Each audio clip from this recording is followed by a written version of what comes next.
Hello दोस्तों, स्वागत है आप सभी का फिर से द मोटिवॉक्स टेल्स बाय आशु में।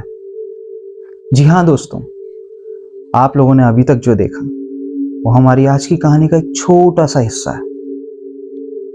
आज हम आप सभी के लिए एक ऐसी सच्ची कहानी लेकर आए हैं जो हिमाचल के एक मिथ, एक लेजेंड से कनेक्ट करता है। ये कहानी एक ऐसे रहस्यमयी लॉज की है जो साल में सिर्फ एक बार ही खुलता है। ये अपने गेस्ट खुद ही चुनता है।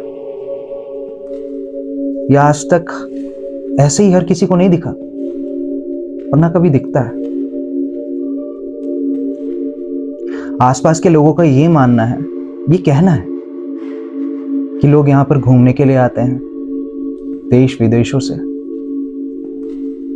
और उस जंगल में जाकर कहीं खो जाते हैं, गायब हो जाते हैं। आज मैं आप सभी को जो कहानी सुनाने जा रहा हूं वो कहानी आरव की है, जो उस जंगल में जाकर कभी नहीं लौटा। लेकिन कहानी में आगे बढ़ने से पहले मेरी आप सभी से रिक्वेस्ट है कि हमारे चैनल को शेयर और सब्सक्राइब कर दीजिए और नीचे दिए गए बेल आइकन को प्रेस कर दीजिए। Thank you. आगे बढ़ते अपनी कहानी की तरफ। एक शाम आरव और उसके 5 दोस्त सूरज, विकी, नीला, रोनी और शीना, वो लोग हिमाचल के उस लॉज में पहुंच गए। वहां के केयर टेकर ने उनका स्वागत किया और उनकी तरफ चेक इन रजिस्टर बढ़ाया। इसके बाद केयर टेकर उन्हें उनका कमरा दिखाने ले गया। आरव ने नोटिस किया यहाँ सिर्फ 7 ही कमरे हैं और उसने केयर टेकर से पूछ लिया कि इतने बड़े लॉज में सिर्फ 7 ही कमरे क्यों हैं। केयर टेकर ने इस बात पे एक अजीब से मुस्कान के साथ जवाब दिया कि ये लॉज साल में सिर्फ 7 दिन के लिए ही खुलता है और 7 ही लोग आते हैं। इस बात पे आरव ने हंसते हुए कहा लेकिन हम तो सिर्फ 6 ही लोग हैं। केयर टेकर ने आरव की तरफ अजीब से स्माइल के साथ देखा और बोला कि उस 7वें मेहमान से आप लोग बहुत ही जल्दी मिलेंगे। केयरटेकर की बातें उन्हें बहुत अजीब लगी, पर क्योंकि वो बहुत थके हुए थे इसलिए सब अपने अपने कमरे में चले गए और कुछ देर अपना अपना काम करके वो सो गए। पहली रात सामान्य थी। अगली सुबह सभी दोस्त लॉबी में बैठ के मस्ती मजाक कर रहे थे और कुछ देर बाद आरव ने कुछ ग्रुप पिक्चर्स लिए और सभी दोस्त बाहर घूमने निकल गए। शाम को वापस लौट के सभी दोस्त अपने अपने कमरे में चले गए सिवाय आरव के। वो लॉबी में बैठ के कुछ ग्रुप पिक्चर्स चेक कर रहा था और अचानक उसने एक चीज नोटिस किया कि सभी पिक्स में पीछे दूर अंधेरे में कोई काला साया खड़ा था, लेकिन वो क्लियर नहीं दिख रहा था। उसको कुछ समझ नहीं आया और इसे एक ग्लिच समझ के अपने कमरे में सोने चला गया। आज दूसरी रात थी। अब रात के 3:07 पे आरव के दरवाजे पर दस्तक हुई 3 बार। आरव ने अपनी घड़ी की तरफ देखा और पूछा, कौन है इस वक्त? बाहर से आवाज आई, हाउसकीपिंग। आरव ने थोड़ा गुस्से में कहा कि आधी रात को कौन हाउसकीपिंग करता है, जाओ यहां से। दरवाजे पे फिर से 3 बार दस्तक होती है और बाहर से फिर आवाज आई, हाउसकीपिंग। आरव दरवाजे के पास गुस्से में गया और बोला कि कहा ना कल आना।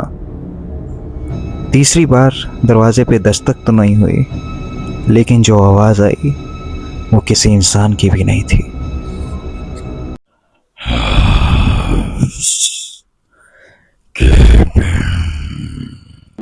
ये सुनते ही आरव बहुत डर गया।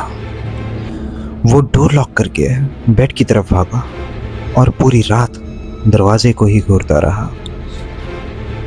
अगली सुबह जब आरव ने ये बात अपने दोस्तों को बताया। सब हंस पड़े। किसी को उसकी बातों पे यकीन नहीं हुआ। फिर भी शीना और नीला ने कहा कि चलो तुम्हारी तसल्ली के लिए केयर टेकर से बात करके आते हैं। ये सुन के केयर टेकर ने सीरियस आवाज में पूछा, आपने दरवाजा खोला तो नहीं? आरव ने जवाब दिया, नहीं, लेकिन मैं पूरी रात सो भी नहीं पाया। फिर केयर टेकर ने उन्हें बताया कि पूरे लॉज में उन लोगों के अलावा सिर्फ केयर टेकर ही रहता है। केयर टेकर ने फिर से बहुत सीरियस टोन में कहा, रात को बाहर से कोई भी आवाज आए, जवाब मत देना। फिर अचानक से रॉनी हंस पड़ा और बोला, ये सब सिर्फ अंधविश्वास है, हम इन सब चीजों में नहीं मानते। इसके बाद सारे दोस्त ब्रेकफास्ट करके बाहर घूमने चले गए और रात को वापस लौट के सो गए। अगले दिन सूरज एकदम शांत था। सभी ने ये नोटिस किया और उससे पूछा कि क्या हुआ। तो उसने बताया कि पिछली रात को उसके साथ क्या हुआ था। वो तीसरी रात थी। वही 3:07 में सूरज को 3 दस्तक सुनाई दी। उसकी नींद खुल गई और आधी नींद में उसने खिड़की पे एक परछाई देखी और गुस्से में चिल्लाया कि ये कौन है जो आधी रात को आके परेशान कर रहा है, ये कैसा मजाक है। और वो खिड़की की तरफ बढ़ने लगा चेक करने के लिए। और तभी उसे कुछ रियलाइज हुआ और वो डर गया, सहम गया। सारे कमरे तो फर्स्ट फ्लोर पे हैं, तो इतनी ऊंचाई पे खिड़की पे कौन हो सकता है। ये सोच के वो कांप उठा। उसने कांपती हुई आवाज में पूछा, कौन है बाहर। अचानक उसने एक गुर्राहट सुनी और अगले ही पल वो परछाई गायब थी। सूरज के पैर कांप रहे थे।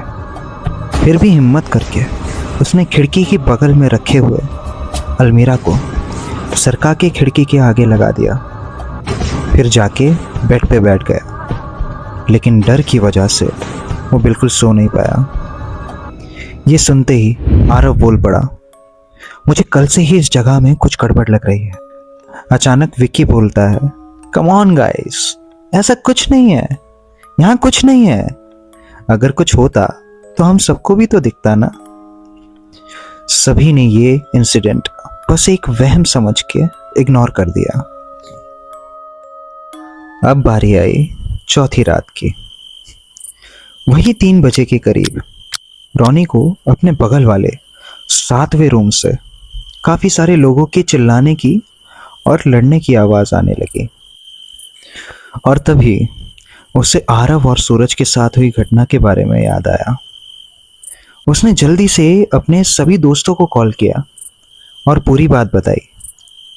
सभी दोस्तों ने तय किया कि एक साथ जाके चेक करते हैं। वो लोग एक साथ मिलके जब उस कमरे के दरवाजे के पास पहुंचे, तब उन्होंने सुना कि बहुत सारे लोगों की चिल्लाने की, लड़ने की आवाज आ रही थी और चीजें फेंकने की आवाज भी आ रही थी। तब आरव ने कहा, ये 7वां रूम तो बंद था ना, और हमारे अलावा किसी ने चेक इन भी नहीं किया था, तो ये लोग कौन है। विकी ने गुस्से में कहा, बहुत हो गया तमाशा, और जाके जोर से दरवाजा खटखटाया और पूछा, कौन है अंदर, दरवाजा खोलो। अचानक अंदर से आने वाली आवाजें बंद हो गई और सन्नाटा सा छा गया। विकी और रॉनी ने दरवाजे पर कान लगाया तो उन्हें किसी के सांसें लेने की आवाज आई। इससे पहले कि वो और चौंकते, अंदर से कोई जोर जोर से दरवाजा पीटा। सभी दोस्त बहुत डर गए और वहां से एक साथ भाग के आरव के रूम में चले गए। सभी लोगों ने सारी रात उसी कमरे में बिताई। सुबह होते ही वो सब रिसेप्शन में भागे और केयर टेकर को रात की सारी बातें बताई और केयर टेकर पे जोर डाला उस कमरे को खोलने के लिए। वो उन सब के साथ 7वां कमरा खोलने गया और जैसे ही उसने दरवाज़ा खोला तो सभी ने देखा वो रूम बहुत गंदा है और बिल्कुल खाली था और पूरा कमरा मकड़ी के जालों से भरा हुआ था।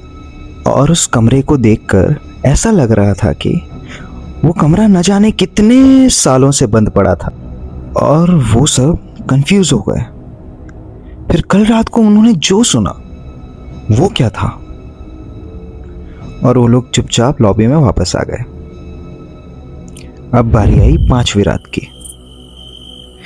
आधी रात में नीला को बाहर कॉरिडोर से किसी के चलने की आवाज आई। उसने दरवाजा खोल के देखा तो कॉरिडोर में कोई नहीं था, एकदम सन्नाटा। लेकिन तभी उसकी नजर फ्लोर पे पड़ी। उसने देखा बहुत बड़े फुटप्रिंट खून से सने हुए विकी के कमरे की तरफ जा रहे थे। उसने फुटप्रिंट को फॉलो किया और देखा विकी के कमरे का दरवाजा थोड़ा सा खुला हुआ था। उसे विकी की फिक्र हुई और उसने दरवाजा खोलकर देखा तो अंदर एक बहुत ही भयानक और कद में लंबी एंटिटी दिखी उसे, और उसने विकी को गर्दन से पकड़ के उठाया हुआ था। विकी जैसे अपनी जिंदगी की भीख मांग रहा था, पर उसके गले से कोई भी आवाज नहीं निकल रही थी। अचानक वो एंटिटी नीला की तरफ देखती है और उसके चेहरे पे एक बहुत ही डरावनी सी हंसी थी, और देखते ही देखते उसने विकी के सर को धड़ से अलग कर दिया। नीला बहुत जोर से चिल्लाई और उसकी नींद खुल गई। उसे समझ आया वो अब तक सपना देख रही थी। उसने खिड़की की तरफ देखा तो सुबह हो चुकी थी। सभी दोस्त कमरे से नीचे लॉबी में पहुंचे, लेकिन उन्होंने नोटिस किया कि विकी गायब था। उन्होंने विकी को पूरे लॉज में ढूंढने की बहुत कोशिशें की, पर वो नहीं मिला। केयर टेकर को भी विकी के बारे में कुछ भी नहीं पता था। तब नीला ने सबको रात के सपने के बारे में बताया। इतने में आरव बोला, ये वक्त टाइम वेस्ट करने का नहीं है, बाहर चल के विकी को ढूंढते हैं। क्या पता वो जंगल में कहीं खो गया हो और उसे वापस आने का रास्ता भी ना पता हो। सभी लोग जंगल में उसे ढूंढने निकल जाते हैं, लेकिन उसके ना मिलने पर वो डिसाइड करते हैं कि जंगल से निकल के गांव वालों की मदद लेने की। लेकिन वो सब जंगल पार ही नहीं कर पाए। बार बार लॉज के मेन गेट के सामने पहुंच जा रहे थे। वो बार बार कोशिश करते रहे, लेकिन हर बार यही हुआ। ये सिलसिला पूरा दिन चलता रहा। पूरे दिन भागा दौड़ी करके सबकी हालत बहुत खराब हो गई। पूरे दिन के थकान के कारण वो अपने कमरे में जाके सो जाते हैं, ये सोच के कि कल फिर से विकी को ढूंढने के लिए निकल पड़ेंगे। 7वें दिन उठ के आरव ने अपने दोस्तों को कमरे के बाहर से पुकारा, लेकिन किसी भी कमरे में कोई नहीं था। कहीं से किसी ने कोई आवाज नहीं लगाई। सारे कमरे पूरे साफ हो चुके थे, जैसे कि कोई रहा ही ना हो। वो नीचे लॉबी में गया, ये सोच के कि सब वहीं बैठे होंगे, लेकिन वहां भी कोई नहीं था। वो तभी केयर टेकर के पास दौड़ा और अपने दोस्तों के बारे में पूछा। केयर टेकर ने अजीब सी मुस्कान के साथ कहा कि कौन से दोस्त सर, आप यहां अकेले ही तो आए थे। ये सुन के आरव को बहुत गुस्सा आया। बार बार पूछने पर भी केयर टेकर एक ही बात रिपीट किए जा रहा था। आरव ने अपना फोन निकाल के अपने दोस्तों के साथ खींची हुई तस्वीर दिखानी चाही, लेकिन जो उसने उन तस्वीरों में देखा वो दिल दहला देने वाला मंजर था। जो आदमी पहले दिन फोटो में दूर अंधेरे में एक परछाई की तरह दिख रहा था, वही आदमी अब उन तस्वीरों में एकदम साफ दिख रहा था। उसका कद काफी लंबा था। शक्ल बहुत ही डरावनी थी। काले लिबास में हाथ और पैर के नाखून इतने लंबे थे कि जैसे कोई खंजर हो। उसके चेहरे पर एक डरावनी सी हंसी थी। वो कोई इंसान तो हो ही नहीं सकता था। आरव ने नोटिस किया कि पहले तस्वीर में उस एंटिटी का हाथ रॉनी के कंधे पे था। अगली तस्वीर में रॉनी गायब था। और ऐसे ही वो एंटिटी हर तस्वीर में बहुत ही करीब आ गई और हर एक दोस्त एक एक करके गायब हो रहा था। आखिरी तस्वीर में आरव अकेला खड़ा था, पर इस बार वो एंटिटी कहीं नहीं थी तस्वीर में। आरव का खून जम सा गया, उसका दिमाग सुन पड़ गया।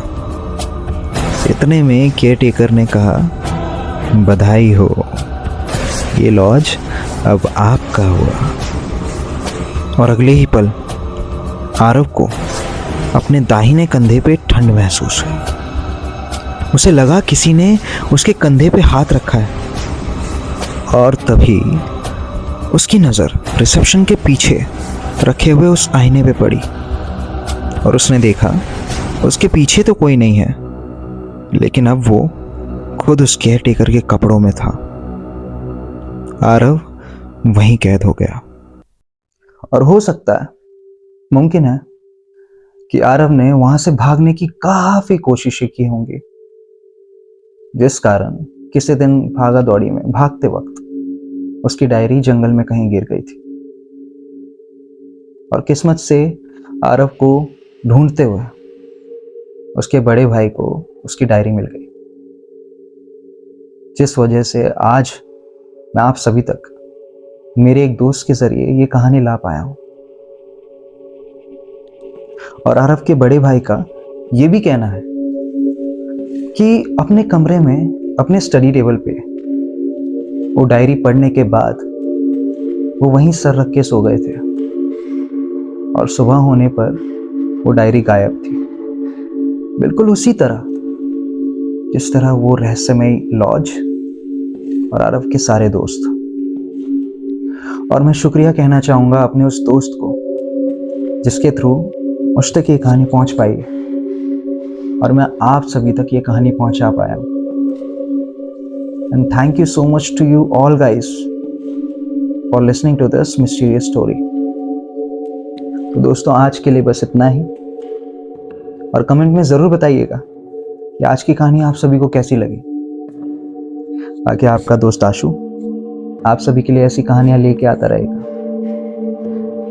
और अगर किसी को भी इस कहानी के बारे में या फिर इस लेजेंड के बारे में कुछ भी पता हो तो कमेंट में ज़रूर शेयर कीजिएगा। बाकी मिलते हैं अगले हफ्ते एक नई कहानी के साथ। बने रहिए the Morty works tales by Ashu में। Thank you so much.